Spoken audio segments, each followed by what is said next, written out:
Next MCQs यहाँ से solve कर लेते हैं।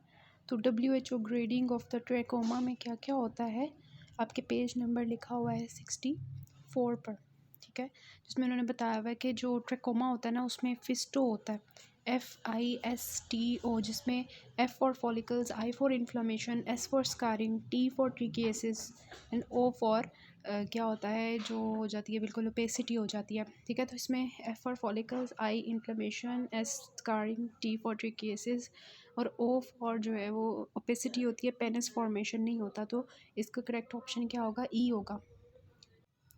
जो हमने क्वेश्चंस पहले कर लिए हैं वो अब दोबारा नहीं हम करेंगे, ठीक है, ऊपर वाला हमने कर लिया था। ट्रेकोमा के कौन से फीचर्स होते हैं जो हैं, पेनिस फॉर्मेशन भी होता है, फॉलिकल्स भी बनते हैं, हर्बेट्स पेट्स भी बनते हैं, पेपिले भी बनते हैं।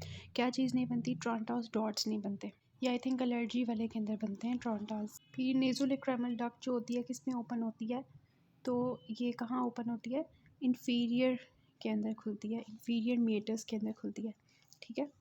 तो ये ईयर का वैसे क्वेश्चन है, ENT में अगर आपने पढ़ा हो, वैसे यहाँ पे भी लेक्रामल सिस्टम के चैप्टर में है कि नेज़ोलेक्रामल डक्ट जो होती है इन्फीरियर मीटर्स में खुलती है। फिर एक पेशेंट है 45 ईयर्स ओल्ड का और उसको जो है क्या है, फेशियल पाल्सी है। तो एपिफोरा उसको किस वजह से हो रहा होगा, एपिफोरा उसको ये वाला हो रहा होगा ना, फेशियल पाल्सी में बिल्कुल भी नहीं आंखें खुल रही होती हैं। तो इसका मेन रीज़न क्या होगा, ये होगा ये लेक्रामल पम्प फेलियर, ठीक है, कि लेक्रामल ऑपरेटस तो सही सिक्रीशन कर रहा है लेकिन उसकी जो पंपिंग हो रही है, ड्रेनेज हो रही है, वो प्रॉपर नहीं हो रही होगी इसमें, ठीक हो गया। फिर हम देखें पेज नंबर 48 पे DCR का लिखा हुआ है कि जो लेक्रामल सैक होता है ना, यहाँ पे लेक्रामल सैक होता है ना, नीचे लेक्रामल डक्ट होती है यहाँ से और वो नीचे ओपन होती है, मैंने आपको बताया था इन्फीरियर मेटस में जाके वॉल्व ऑफ हेस्नर होता है इधर। तो अब हम DCR करते हैं जब लेक्रामल डक्ट की ऑब्स्ट्रक्शन होती है, उस केस में हम क्या करते हैं कि जो यहाँ पे सैक होता है ना उसका कनेक्शन कर देते हैं लैटरल वॉल ऑफ नोज़ में, ठीक है, और एक अलग सा पाथवे बना देते हैं ड्रेनेज का, क्योंकि यहाँ से बंद है ना कैनाल। तो इसको हम क्या कहते हैं, DCR ऑपरेशन। अब ये जो होता है यहाँ से यहाँ में हम किस तरह से जाते हैं, एक्चुअली जो ऑपरेशन जो है यहाँ से परफॉर्म किया जाता है, ये लेक्रामल फॉसा ये का रीजन होता है, ठीक है। तो आपका ये MCQ आया हुआ है लेक्रामल फॉसा का, कि हम किस लेवल पे जो है ना DCR के लिए विंडो बनाते हैं, तो उसका आंसर यहाँ लेक्रामल फॉसा है, ठीक है, लेक्रामल फॉसा इस लेवल पे हम करते हैं, विंडो बनाते हैं। तो इसका आंसर जो है वो लेक्रामल फॉसा होगा। उसके बाद DCR जो है उसको हम किस लिए करते हैं, ऑब्वियसली जो लेक्रामल ग्लैंड होता है डेक्रोसिस्टाइटिस, उसके लिए हम करते हैं। क्रॉनिक के लिए, एक्यूट के लिए तो हम दवाइयाँ वगैरह के साथ ट्रीट करते हैं ना, दवाइयों के साथ। तो क्रोनिक होगा तो फिर ही हम करेंगे ना, तो क्रोनिक होगा। फिर आ जाए अपने पेज नंबर 246 के ऊपर और उसमें प्री सेप्टल सेलुलाइटिस लिखा हुआ है 247 के ऊपर, ठीक है। 13 ईयर्स ओल्ड बॉय है और वो जो है ना उस पेन के साथ आ रहा है, उसकी पूरी आंख स्वेल हुई हुई है, राइट अपर लिड, ठीक है, और उसको बुखार भी हल्का हल्का हुआ होगा और फेब्राइल है, और क्या है, अपर लिड पूरी रेड स्वॉलन और टेंडर हुई हुई है, ठीक है, मतलब पूरी आंख लाल हुई हुई है। तो ये आप प्री सेप्टल सेलुलाइटिस अपनी बुक पे 19.5 फिगर देखें, सेम वही वाली इस तरह की हालत है उसकी भी। तो इसमें ये बाकी सारे नहीं होंगे, अल्सरेटिव ब्लेफाइटिस ये सब कुछ नहीं होंगे क्योंकि पूरी आंख स्वेल हुई हुई है ना। तो इसमें प्री सेप्टल सेलुलाइटिस होगा जिसमें ऑर्बिटल सेप्टम से आगे आगे सारा जो है एरिया इन्फ्लेम हो जाता है बैक्टीरिया की वजह से। फिर सेफ स्ट्रेटजी, जब मैंने आपको ट्रैकोमा पढ़ाया था ना तो तब मैंने आपको बताई थी कि पहले हम वो सैनिटेशन आई थिंक करते हैं और फिर हमारी वो दवाई होती है एक एंटीबायोटिक। उसके अलावा F फॉर मतलब A for azithromycin, F for facial cleanness होती है और E फॉर इन्वायरमेंटल इशू होता है, सारा उसको कंट्रोल करना होता है। तो फिर हमारी ट्रैकोमा ट्रीट होती है क्योंकि ये सोशो इकोनॉमिक स्टेटस लो होने की वजह से और पुअर हाइजीन की वजह से होती है। तो ये ट्रैकोमा के बारे में था। फिर 8 ईयर्स ओल्ड चाइल्ड है और उसके अंदर क्या है, म्यूकोप्रोलेंट डिस्चार्ज, रेडनेस, स्वेलिंग हुई हुई है 2 महीने से, ठीक है, 2 महीने हो गए हैं। फॉलिकल्स मिल रहे हैं यहाँ पर, टार्सल कंजक्टिवा। यहाँ तक आपको कुछ समझ नहीं आ रही इसका क्या आंसर होगा, यहाँ पे आके समझ आ रही है कि पेनिस फॉर्मेशन हो गई है। तो पेनिस फॉर्मेशन आपके किस में होती है, ट्रैकोमा के अंदर होती है। जो red lid retraction is a sign of thyrotoxicosis, जिसमें वो आँख ऊपर की तरफ चली जाती है ना प्रोप्टोसिस के अंदर, और वो सारा ग्रेव्स ऑफ थर्मोपैथी, ठीक है।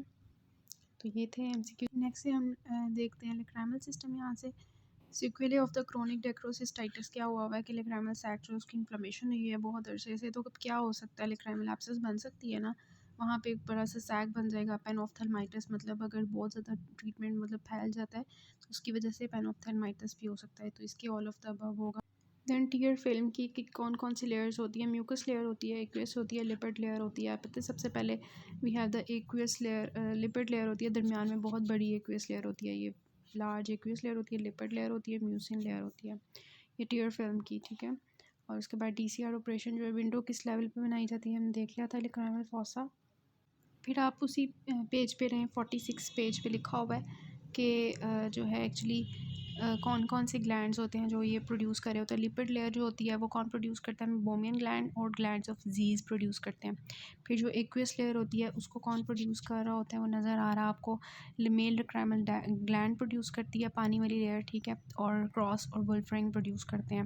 म्यूसिन लेयर जो होती है वो गॉबलेट सेल्स और ग्लैंड्स ऑफ हेनले एंड मांस प्रोड्यूस करते हैं। तो इन्होंने पूछा हुआ है कि सीरस सबकी सिक्रीशंस हैं, स्वाय किसकी नहीं है। लेक्रामल ग्लैंड की सीरस सिक्रीशंस होती हैं, अभी हमने देखा। क्रॉस जो होता है वो भी सीरस वाटरी सिक्रीशंस करता है, हमने भी देखा। और स्लिवरी ग्लैंड जो होता है ये भी वाटरी सिक्रीशंस कर रहा होता है। एज अ होल अगर हम देखें तो हमें बोमियन ग्लैंड जो है लिपिड सिक्रीशंस करता है, तो इसका आंसर सी होगा। एसेसरी लेक्रामल ग्लैंड्स कौन कौन से हैं, we have the Krause and Wolfring, तो ये दोनों होंगे, ठीक है। अभी हमने देखे हैं कि एक मेन लेक्रामल ग्लैंड होता है और एक्सेसरी होते हैं क्रॉस और वुल्फरिंग, ठीक है। तो ये हो गया। उसके बाद नेज़ोलेक्रामल डक्ट किस में ओपन होती है, अभी हमने देखा था पहले भी MCQ के इन्फीरियर मेटस में। एपिफोरा किस में होता है, क्रोनिक डेक्रोसिस्टाइटिस में होता है। एपिफोरा क्या होता है कि आँख से पानी निकल रहा होता है, तो डेक्रोसिस्टाइटिस में क्या होगा, हमारा जो सैक होगा वो इन्फ्लेम हो गया होगा, बंद हो गया होगा, तो सारा जो पीछे की तरफ सारा बैक फ्लो होगा, सारी टीयर फिल्म का टीयर का हमारे अंदर, हमारी आँख के अंदर, तो एपिफोरा उसमें ही हो रहा होता है, ठीक है। उसके बाद ये है कि फेशियल पाल्सी का एपिफोरा हो रहा है उसको, तो ये हमने देखा था कि लेक्रामल पंख फेल गया, ये वही वाला MCQ है, ठीक है।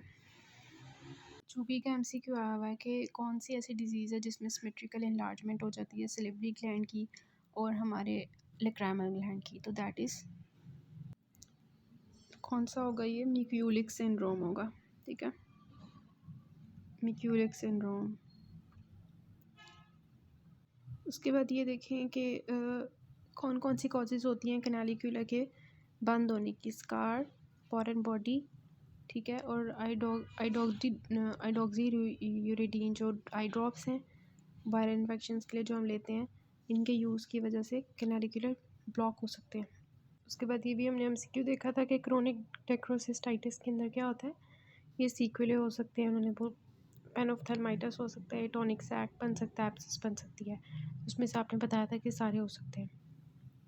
तो क्लूयन जो है कैनालिक्यूलस की किस वजह से होती है, आई ड्रॉप्स की वजह से, स्कारिंग की वजह से, आईलैश, इन सब की वजह से हो सकती है, तो 4 का D होगा आंसर।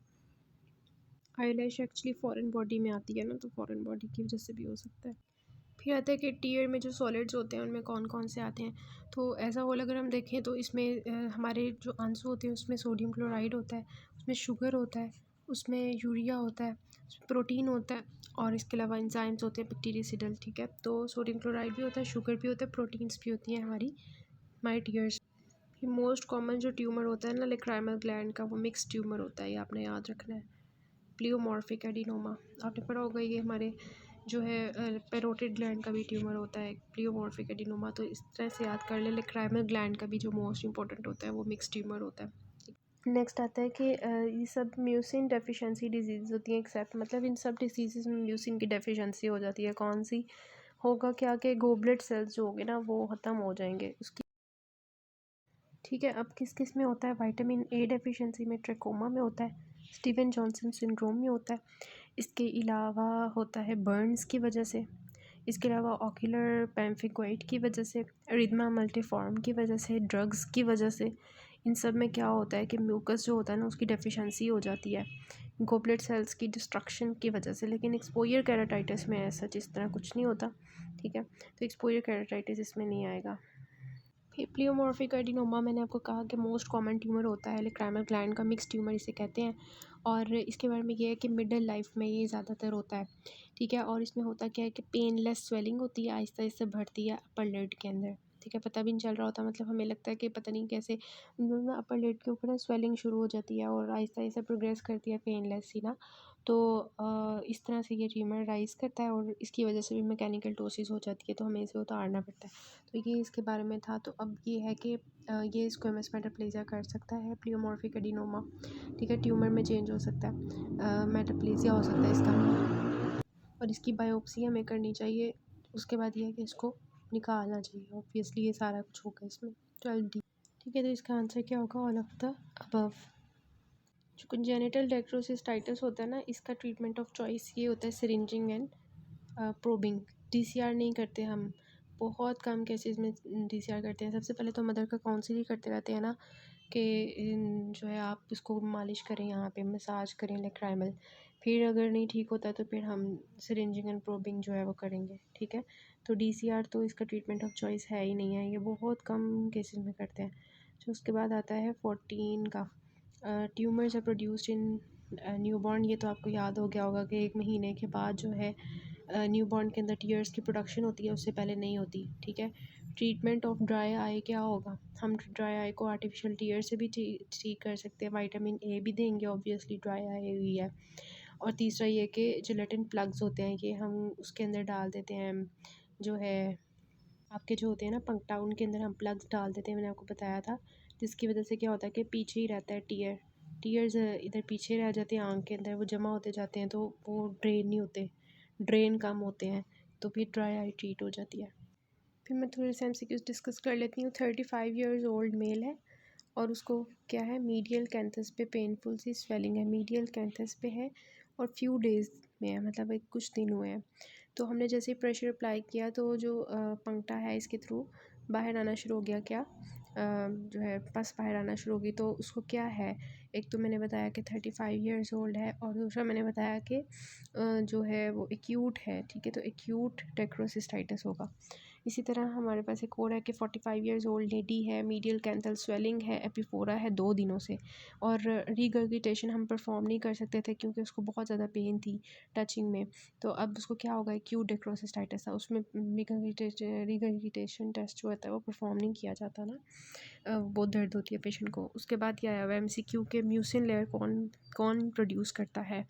तो आपने याद रखना है कि मैंने आपको बताया था कि हेनले प्रोड्यूस करते हैं और गोबलेट, ठीक है, गोबलेट सेल्स प्रोड्यूस करते हैं, हेनले एंड मांस और गोबलेट सेल्स, ठीक है। उसके बाद नेज़ोलेक्राइमल डक्ट जो है वो ड्रेन कहाँ होती है, इन्फीरियर मेटस में। टीयर फॉर्मेशन कब स्टार्ट होती है? 4 वीक्स में, ठीक है। उसके बाद 3 to 4 वीक्स लिखा हुआ है बुक में, लेकिन आप मोस्ट प्रोबेबली करोगे 4 वीक्स आई थिंक।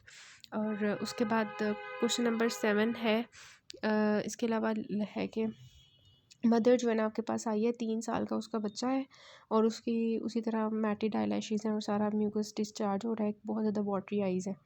तो उसका डायग्नोसिस जो है क्या होगा ना, किस तरह से हम करेंगे? तो ये होगा कि हम रिगर्गिटेशन टेस्ट करेंगे, ठीक है। उसके बाद आया हुआ है कि 40 ईयर्स ओल्ड वुमेन है और हिस्ट्री है उसको एपिफोरा की 2 सालों से, ठीक है, और लेक्राइमल एब्सेस बन चुकी है। अब उसका डायग्नोसिस क्या होगा? क्योंकि 2 साल हैं तो फिर आपने एक्यूट नहीं करना, आपने क्रोनिक करना है, ठीक है। फिर एक है कि उसको लेटरल ऑर्बिटल स्वेलिंग है, लेटरल ऑर्बिटल स्वेलिंग है, ठीक है। और जो है आई बॉल उसका डाउनवर्ड और इनवर्ड डिस्प्लेस हो गया हुआ है, 2 महीने हो गए हैं। तो अब क्या होगा, उसको डेक्रोएडिनाइटिस है, ठीक है। डेक्रोएडिनाइटिस क्या होता है? जिसमें लेक्राइमल ग्लैंड की इन्फ्लेमेशन होती है ना। तो अब उसको कहाँ पे स्वेलिंग थी? उसको लेटरल ऑर्बिटल स्वेलिंग थी, यहाँ पे करके थी, और उसकी आई बॉल जो है वो डाउनवर्ड्स और नीचे की तरफ ऐसे डिस्प्लेस हो गई हुई थी, ठीक है। तो लेक्राइमल ग्लैंड की तरह तो क्रोनिक डेक्रोएडिनाइटिस होगा, ठीक है। उसके बाद ये है कि अब आपसे मैं पूछूंगी कि क्रोनिक इन्फ्लेमेशन आपने फॉल्स स्टेटमेंट बतानी है, ठीक है। क्रोनिक डेक्रोसिस्टाइटिस की क्रोनिक इन्फ्लेमेशन होती है लेक्राइमल सैक की, क्रोनिक डेक्रोसाइटिस ठीक हो गया। एपिफोरा होता है इसमें, हाँ होता है। इन्फेक्शन जो है उसकी वजह से होता है डेक्रोसिस्टाइटिस, हाँ होता है। DCR ऑपरेशन इसका डेफिनेटिव ट्रीटमेंट है, हाँ बिल्कुल है, ठीक है। तो रिगर्गिटेशन टेस्ट इसमें पॉजिटिव आता है या नेगेटिव आता है? पॉजिटिव आता है, ठीक है। तो इसका ऑप्शन ये है कि फॉल्स स्टेटमेंट ये है कि रिगर्गिटेशन टेस्ट नेगेटिव नहीं होता, पॉजिटिव होता है, ठीक है। उसके बाद क्वेश्चन नंबर मेरे पास है 11। उसमें ये लिखा हुआ है कि जो टीयर फिल्म है ना उसके अंदर lacrimal gland only releases aqueous layer, बिल्कुल ठीक बात है। Oily secretion Meibomian gland secrete करते हैं, बिल्कुल ठीक है। इम्यूनोग्लोबुलिन्स जो होते हैं ये लिम्फोइड सेल्स होते हैं कंजक्टिवा के, वो प्रोड्यूस करते हैं, बिल्कुल ठीक बात है। टीयर फिल्म जो होती है ये हमें प्रोटेक्शन प्रोवाइड करती है हमारे कॉर्निया को, बिल्कुल ठीक बात है। एसेसरी लैक्रिमल ग्लैंड जो होते हैं फैटी सिक्रीशंस प्रोड्यूस करते हैं, बिल्कुल भी नहीं, वाटरी सिक्रीशंस करते हैं, तो ये फॉल्स होगा। शिमर टेस्ट किसके लिए यूज़ होता है? ड्राई आई के लिए यूज़ होता है, मैंने आपको बताया था। उसके बाद ये 6 मंथ्स का ओल्ड बच्चा है और उसको एपीफोर हो रहा है, डिस्चार्ज हो रहा है 1 महीने से, ठीक है। तो अब 6 महीने का बच्चा है ना, तो उसमें हम क्या करेंगे? 6 महीने हो गए हैं, तो अब हम 1.5 मंथ से ज़्यादा हो ना, तो 6 मंथ से ज़्यादा, ठीक है। तो अब जो है उसको हम प्रोबिंग एंड सिरिंजिंग ही करेंगे, ठीक है। उसके बाद है कि मदर आपके पास आई है, 5 मंथ्स ओल्ड उसका बच्चा है, वाटरिंग हो रही है, तो अब 6 महीने से छोटा बच्चा है ना, तो उसके लिए हम वेट करेंगे, ठीक है। तो ये आपको मैंने बताया था। सबसे पहले हम जो है 6 to 9 मंथ्स तक ना, तकरीबन 9 मंथ्स मतलब 6 मंथ्स तक, ऑलमोस्ट 6 मंथ से पहले पहले हम कोई ऑपरेशन वगैरह कुछ भी नहीं करते, जस्ट मसाज करते हैं, ठीक है। फिर एंटीबायोटिक्स और मसाज करते हैं। उसके बाद 6 मंथ्स के बाद हम सर्जरी करते हैं, ठीक है। और कब तक करते हैं? हम प्रोबिंग एंड सिरिंजिंग करते हैं सबसे पहले, मतलब तकरीबन 6 मंथ से लेकर ना 1.5 साल तक हम प्रोबिंग एंड सिरिंजिंग करते हैं। उसके बाद पेशेंट चला जाता है, अगर फिर भी उसको कोई मसला हो ना, तो फिर हम करते हैं डीसीआर। और डीसीआर आपके पास आपने तब लिखना है जब बच्चा जो है वो 6 साल या 5 साल का हो चुका हो तब, ठीक है। उससे पहले आपने डीसीआर नहीं करना। अगर आपके पास ऐसे एमसीक्यू आता है कि 5 महीने का बच्चा आया है, तो आप उसको क्या करोगे? क्योंकि वो 6 महीने से भी छोटा है, तो आप वेट करोगे थोड़ी देर, ठीक है। और उसको कंजर्वेटिव ट्रीटमेंट दोगे। उसके बाद 20 ईयर्स मेल आपके पास आया है एक्यूट डेक्रोसिस्टाइटिस का, तो 20 साल का आदमी है, तो अब उसको डेक्रोसिस्टोराइनोस्टमी करोगे, ठीक है। उसके बाद जो है आ जाता है कि इसमें ना फिर आ जाता है कि एक्यूट है कि क्रोनिक है। एक्यूट को आप ये है कि एंटीबायोटिक्स वगैरह से ट्रीट करते हो, और डेक्रोसिस्टोराइनोस्टमी जो आप बाद में करते हो डेफिनेटिव ट्रीटमेंट, ठीक है। केराटिस कंजक्टिवाइस का जो होता है ये किसकी वजह से होता है? जॉगरेन सिंड्रोम, और भी बहुत से सिस्टमिक अगर बात करें तो जॉगरेन सिंड्रोम की वजह से, ठीक है। अच्छा, उसके बाद ये है कि 1 साल का बच्चा आपके पास आया है और उसको जो है उसी तरह सारे सिम्टम्स आ रहे हैं लैक्रिमल के, ठीक है। तो अब रिगर्गिटेशन टेस्ट पॉजिटिव है और आपकी डायग्नोसिस क्या होगी? ऑब्वियसली नेज़ोलैक्रिमल डक्ट ब्लॉकेज होगी, ठीक है। उसके बाद कंजेनिटल डेक्रोसिस्टाइटिस की जो चॉइस ऑफ ट्रीटमेंट है मैंने आपको बता दी, सिरिंजिंग एंड प्रोबिंग होती है। फिर 50 साल की एक फ़ीमेल है, उसको जो है ना इंफीरियर टू मीडियल टेंडन जो है ना पेनलेस स्वेलिंग है, ठीक है। पेनलेस स्वेलिंग है, अब उसको बिल्कुल भी कोई पेन नहीं है, तो इस पॉजिटिव रिगर्गिटेशन टेस्ट उसको मिल रहा है, तो अब लैक्रिमल सैक ट्यूमर होगा, ठीक है। अच्छा, उसके बाद आता है कि गॉबलेट सेल्स जो है स्टीवन जॉनसन सिंड्रोम में अगर ख़त्म हो जाए तो क्या होता है? ड्राई आइज़ हो जाती हैं, ठीक है। उसके अलावा 70 ईयर्स ओल्ड फीमेल है और उसकी आँख से पानी निकल रहा है और उसी तरह सारे सिम्टम्स आ रहे हैं, तो आप उसको एक्यूट ऑनसेट है ना, तो शुरू में आप क्या ट्रीट करोगे? उसको कैसे ट्रीट करोगे? आप उसको acute dacryocystitis treated with the antibiotics करोगे, ठीक है। और इसमें आप सबसे पहले एंटीबायोटिक्स दोगे क्योंकि उसको पेन है और सब कुछ, ठीक है। अच्छा, उसके बाद मेजर बल्क जो टीयर फिल्म का होता है वो एक्वियस लेयर होता है। उसके बाद इवेपोरेशन ऑफ टीयर्स जो है उसको हम कैसे प्रिवेंट कर सकते हैं, मतलब किस तरह से प्रिवेंटेड होती है? लिपिड लेयर ऑफ टीयर से, ठीक है। ये मैंने आपको बताया था। डीसीआर जो होता है सर्जिकल प्रोसीजर किया जाता है किसके दरमियान में? मैंने आपको बताया था कि लैक्रिमल जो सैक होता है और नेज़ल कैविटी होती है उसके दरमियान में डीसीआर परफॉर्म किया जाता है, ठीक है। अब कौन सी जो है चीज़ टीयर फिल्म के बारे में ठीक नहीं है, तो इसमें ये लिखा हुआ है ऑयली सिक्रीशन जो है मेबोमियन ग्लैंड करते हैं, एक्वस सिक्रीशन जो होता है वो लैक्रिमल ग्लैंड्स करते हैं, म्यूकस जो होता है वो म्यूकॉइड वो गॉबलेट सेल्स करते हैं। ये वही सारे आ रहे हैं वो टीयर फिल्म में, आपने अच्छी से तैयार कर लेनी है। तो फैटी सिक्रीशन जो है वो एक्सेसरी लैक्रिमल ग्लैंड्स नहीं करते, फैटी सिक्रीशन जो है वो नहीं करते, बल्कि accessory lacrimal glands watery secretions करते हैं। इस तरह से एमसीक्यू आया हुआ है। फिर 2 मंथ्स ओल्ड फीमेल आपके पास आई है और वाटरिंग हो रही है उसकी राइट आई से, रिगर्गिटेशन टेस्ट आपके पास आया है, ठीक है। तो 2 मंथ्स की है ना, तो उसको क्या है? उसको नेज़ोलैक्रिमल डक्ट की ऑब्स्ट्रक्शन है। उसी तरह सारे आए हुए हैं एमसीक्यू के, आँख से पानी निकल रहा है और फिर वो बताना है कि क्या इसकी डायग्नोसिस है। फिर पेशेंट जो है उसको एक्यूट डेक्रोसिस्टाइटिस है, ठीक है। उसको इमीडिएट ट्रीटमेंट चाहिए, तो वो क्या देंगे आप? इमीडिएट ट्रीटमेंट एंटीबायोटिक्स और एनाल्जेसिक्स देंगे, ठीक है। उसके बाद आता है कि बेबी जो है वो सारी उस तरह के सिम्टम्स लेके आए, तो उसका आंसर है कंजेनिटल नेज़ोरेक्टल डक्ट ऑब्स्ट्रक्शन, ठीक है। फिर ये है कि 4 ईयर्स ओल्ड चाइल्ड है, उसको जो है डक्ट की ऑब्स्ट्रक्शन है। अब वो 3 साल जब वो जो है उसको ये था कि अब ना वो आ गया, मतलब सारा उन्होंने सिनेरियो बताया है। उसके बाद वो कहते हैं अब वो 4 साल का हो गया है और उसने प्रोबिंग सिरिंजिंग भी कर लिया है, उसने जो है मतलब वो सारे उसने मेथड्स अप्लाई कर लिए, तो अब आप क्या करेंगे? तो फिर DCR करेंगे ऑब्वियसली, 5 साल तक ऑलमोस्ट हो गया। उसके बाद शिमर टेस्ट किस लिए होता है? टीयर फिल्म जो केराटोकंजक्टिवा का होता है उसके लिए होता है, ठीक है। और यही जो है ना इसके आया हुआ MCQ। और एक्वस लेयर जो है टीयर फिल्म की कौन प्रोड्यूस करता है? लैक्रामल ग्लैंड। और वही होता है कि हैंड्स हैंड्स और वो